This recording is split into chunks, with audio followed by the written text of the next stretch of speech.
Nah, Bu Guru akan materi ghurfatil julus, artinya di ruang keluarga. Anak-anak, jadi nanti PAT Bahasa Arab hanya bab 7 saja ya, tentang fil ghurfatil julus di ruang keluarga. Suara Bu Guru terdengar? Ya, kita lanjutkan ya, silakan disimak. Nah, kita lihat. Terdengar tidak? Tidak terdengar suaranya? Terdengar ya? Terdengar suaranya? Ya. Oke. Nah, anak-anak nih, lihat. Di sini ruang keluarga ada apa aja nih di ruang keluarga? Nih, ada sofa, ada jam dinding, ada telepon, ada karpet, ada TV. Nah, kita akan mengulang lagi apa bahasa Arabnya benda-benda yang ada di ruang keluarga. Lihat, bahasa Arabnya TV, tilfazun, ya. Tilfazun artinya TV. Selanjutnya ada karpet. Bahasa Arabnya kotifatun. Bahasa Arabnya karpet kotifatun. Selanjutnya ada telepon. Telepon bahasa Arabnya hatifun. Ya, hatifun artinya telepon. Selanjutnya ada sofa. Bahasa Arabnya sofa arikatun. Ya, arikatun artinya sofa.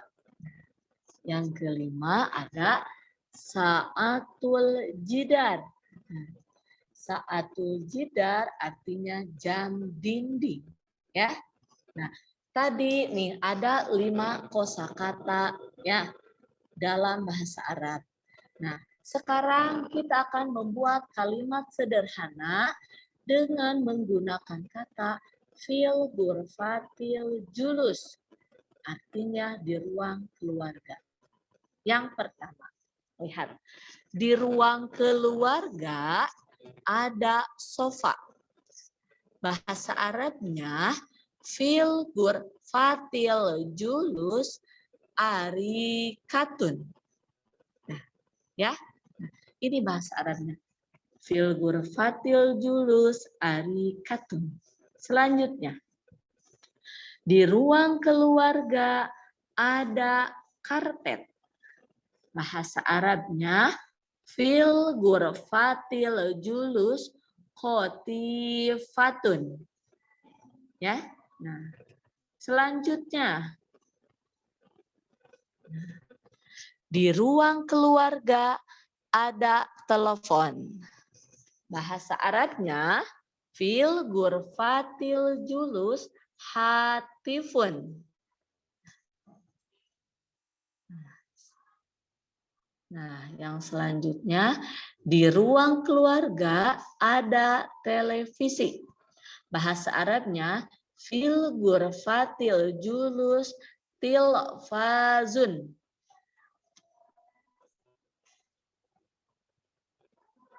Nah, yang terakhir lihat di ruang keluarga ada jam dinding. Bahasa Arabnya fil ghurfatil julus sa'atul jidar. Nah, ini 5 kosakata dan 5 kalimat sederhana tentang benda-benda yang ada di ruang keluarga. Ya, karena kan kalian mah sudah hafal ya kelima benda ini. Jadi kalau sudah hafal, pasti gampang buat mengerjakannya. Pasti gampang untuk membuat kalimatnya. Ya, ini bahasa Arab. Selanjutnya, hadis. Bentar. Nah, hadis. Nah, sekarang kita akan murojaah hadis ke-12 sampai hadis ke-15 ya.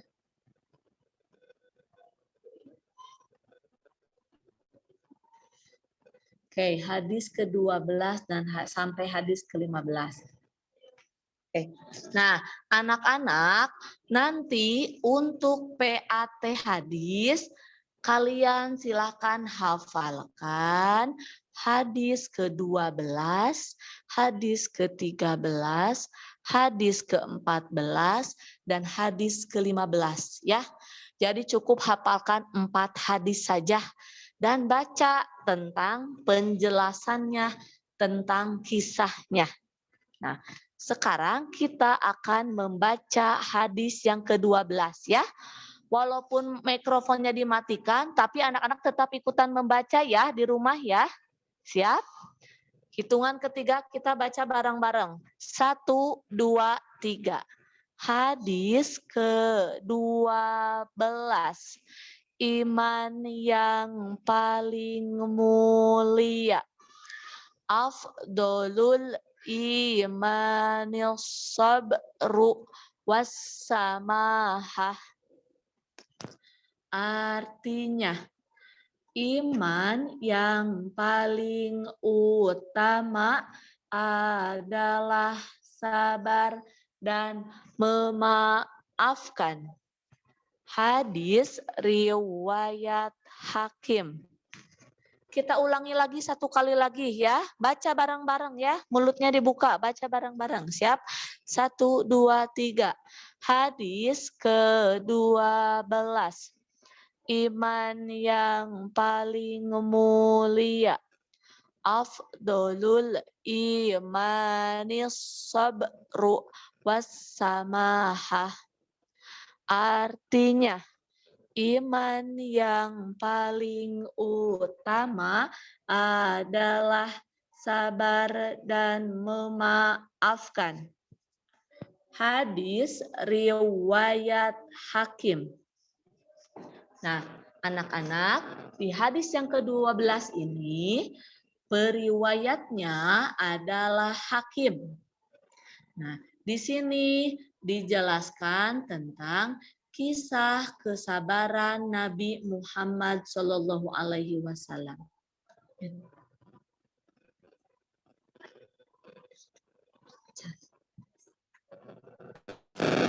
Oke, kita lanjutkan ya. Jadi tentang iman yang paling mulia ada kisah kesabaran Nabi Muhammad. Jadi ya, setelah Nabi Muhammad wafat, Abu Bakar berkunjung ke rumah anaknya. Siapakah Abu Bakar? Namanya Siti Aisyah.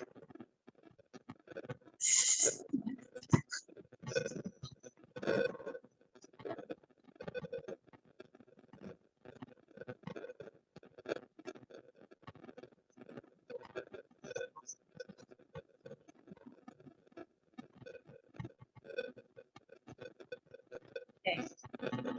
Kita lanjutkan ya. Abu Bakar berkunjung ke rumah anaknya Siti Aisyah. Siti Aisyah itu adalah istrinya. Ya, Abu Bakar bertanya kepada anaknya, apa kebiasaan Nabi Muhammad yang belum dilakukan oleh Abu Bakar?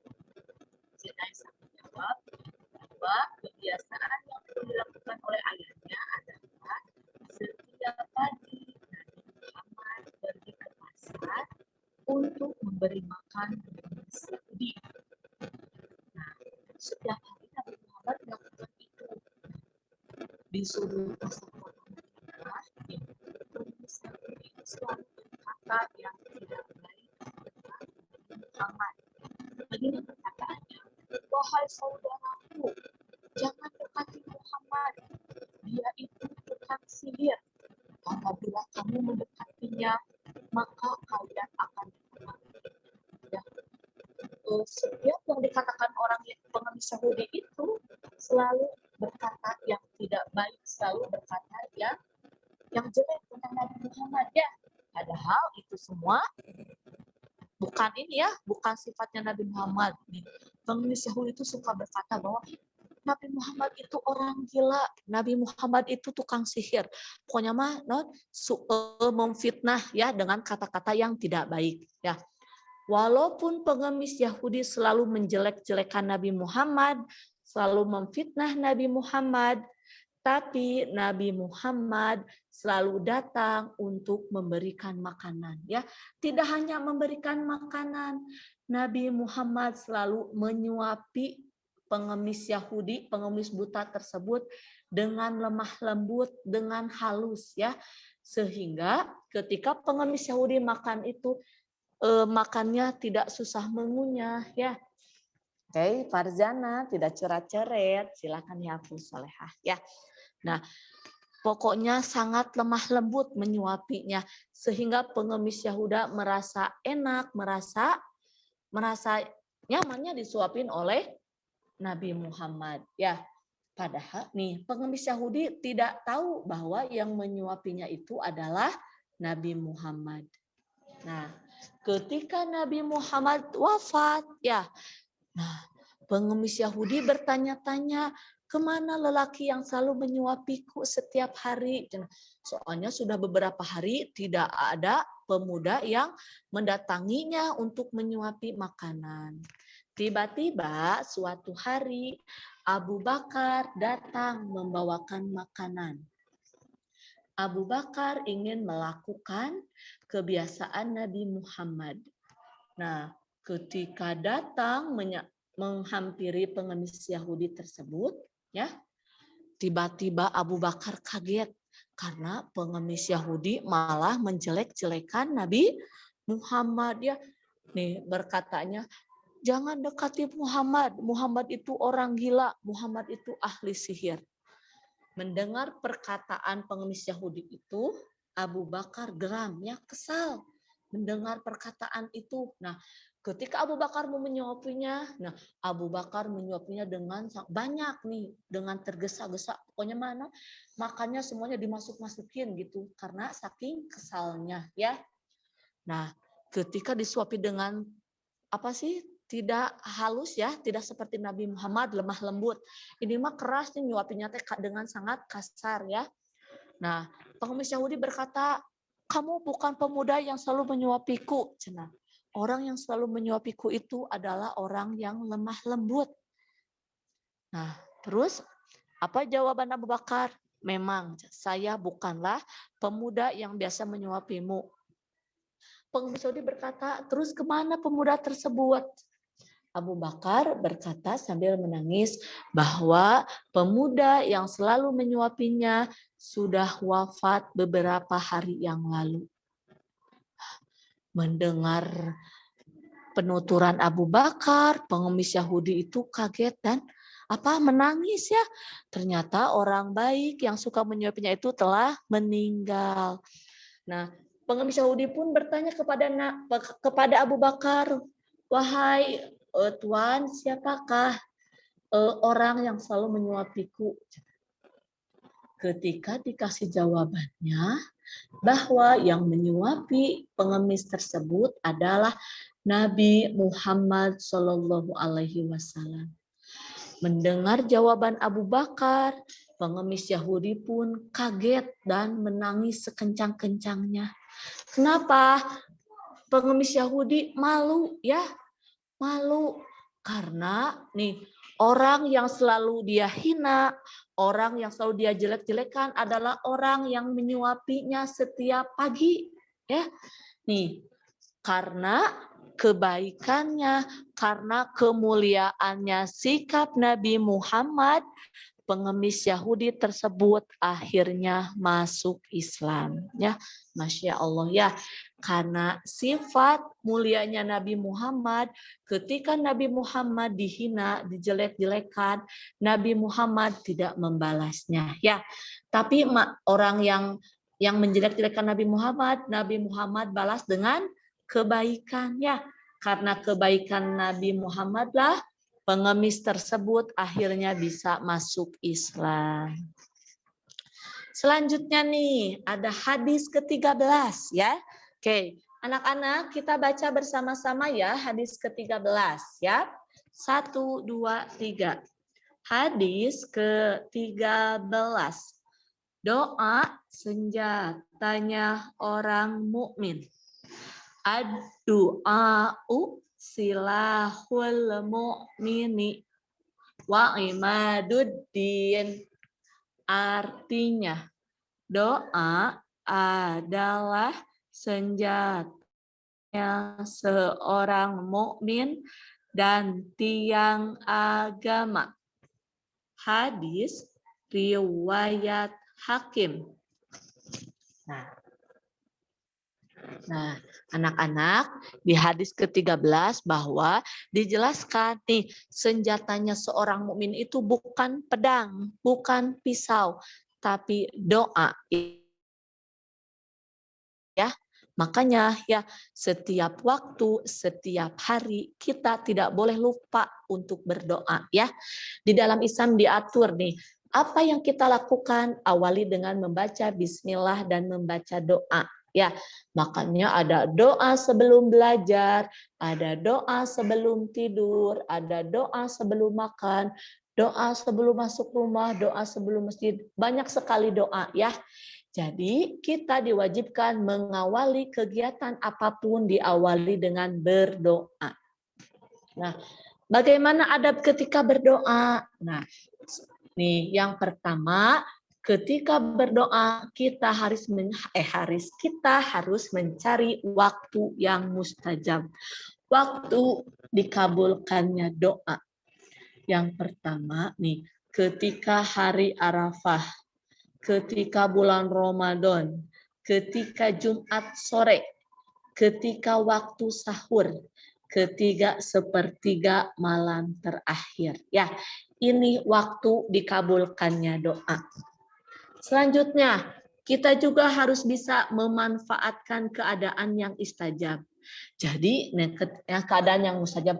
Jadi, ketika dalam keadaan ini, jangan lupa kita untuk berdoa. Nah, pada zaman dulu ketika berperang nih ya, jangan lupa untuk berdoa. Ketika kita sujud, jangan lupa untuk memperbanyak doa. Nah, doa yang dianjurkan ketika setelah sujud ya, Allahumma inni as'aluka husnul khotimah. Ini doa untuk agar kita bisa meninggal dalam keadaan husnul khotimah, meninggal dalam keadaan baik ya. Jadi ketika sujud diucapkan doa itu, Allahumma inni as'aluka husnul khotimah. Ya muqallibal qulub, tsabbit qalbi ala dinik. Nah, ini doa untuk menetapkan hati kepada iman ya, supaya kita tetap berada dalam iman dan Islam ya. Nah, selanjutnya nih ketika turun hujan nih ini adalah salah satu keadaan doanya dikabulkan. Jadi ketika turun hujan kita berdoa ya, ada doanya. Allahumma sayyiban nafi'an. Boleh berdoa memohon apa ya. Selanjutnya nih ketika buka puasa ya, ketika buka puasa kita diharuskan berdoa ya, berdoa memohon apapun. Terus antara azan dan iqomah. Selanjutnya ada berdoa yang lainnya, menghadap kiblat dan mengangkat kedua tangan. Nih, masih banyak lagi ada berdoa. Berdoa dengan suara lirih, khusyuk, mengulang-ulang doa, tidak tergesa-gesa, memulai doa dengan memuji Allah dan bersolawat, memperbanyak taubat, dan menghindari makanan dan harta haram. Ya, ini ada berdoa, aturan ketika berdoa. Ya. Nah, selanjutnya nih hadis ke-14. Nah, siap? Kita akan membaca bersama-sama. Ya, hadis ke-14. Pahala menunjukkan kebaikan. Ad-dalu alal khairi kafa'ilih. Artinya, Orang yang menunjukkan kebaikan pahalanya sama seperti dengan orang yang mengerjakannya. Hadis riwayat Tirmizi. Nah, anak-anak, di hadis yang ke-14 nih dijelaskan bahwa orang yang menunjukkan kebaikan akan mendapatkan pahala sama seperti orang yang melakukannya. Contoh, nih, Ainun mengajak Fatia untuk bersedekah. Fatia, kita sedekah yuk. Nah, nih, walaupun Ainun nanti tidak mengerjakan, tidak bersedekah, tapi ketika Fatia melakukan sedekah, maka Ainun akan mendapatkan pahala sama seperti Fatia. Ya. Terus nih, nah contoh yang lainnya, ketika nih guru TTQ misalkan Mugni mengajarkan Ahmad Fahri huruf hijaiyah. Nah, ketika Ahmad Fahri sudah bisa dan Ahmad Fahri membaca huruf tersebut, maka Mugni akan mendapatkan pahala seperti apa yang didapatkan oleh Ahmad Fahri. Ya, jadi jangan bosan untuk mengingatkan teman, mengingatkan orang lain untuk berbuat kebaikan, ya. Karena ketika kita mengingatkan teman berbuat kebaikan, kita juga akan mendapatkan pahala sebagaimana pahala teman yang kita ingatkan, ya. Sangat besar sekali nih manfaatnya, ya. Jadi pesan Bu Guru, ingat ya, harus saling mengingatkan dalam kebaikan. Selanjutnya hadis yang terakhir. Hadis yang ke-15 ya. Kita baca bersama-sama. Hadis ke-15. Menyingkirkan duri. Tumitul adza anit thoriqi shadaqatun. Artinya, menyingkirkan duri dari jalan adalah sedekah. Hadis riwayat Bukhari.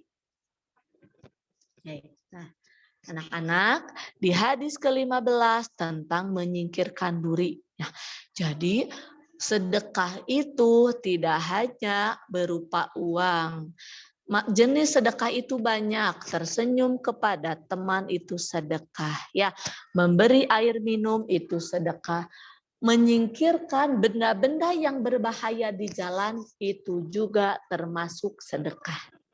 Ini penjelasan hadisnya, nih. Nah, bahasa Arabnya gangguan adalah adza, ya. Adza artinya gangguan. Nih, membuang sesuatu yang mengganggu kelancaran atau keamanan jalan termasuk sedekah. Gangguannya bisa berupa air, bisa berupa batu, bisa berupa pecahan kaca, bisa berupa duri, ya. Masih banyak gangguan di jalan, ya, yang sekiranya bisa membahayakan orang lain. Nah, dalam sebuah hadis diriwayatkan oleh Imam Muslim. Kata Abu Hurairah, Rasulullah bersabda bahwa pada waktu itu ada seorang laki-laki melewati ranting berduri di tengah jalan. Ia berkata, "Demi Allah, aku akan menyingkirkan duri ini dari kaum muslim, sehingga mereka tidak akan terganggu dengannya." Nah, karena perbuatan laki-laki tersebut yang menyingkirkan duri dari jalan, Allah membalasnya dengan pahala, dengan surga, ya. Masya Allah, padahal ya menyingkirkan duri itu adalah hal yang sepele, ya, hal yang ringan, tidak berat, ya, tapi Allah kasih pahala surga, ya. Masya Allah, ya. Jadi mudah-mudahan kita semua, ya, bisa menjadi orang yang baik, ya, ketika ada sesuatu yang sekiranya akan mencelakakan orang, kita singkirkan, ya. Oke, nah anak-anak,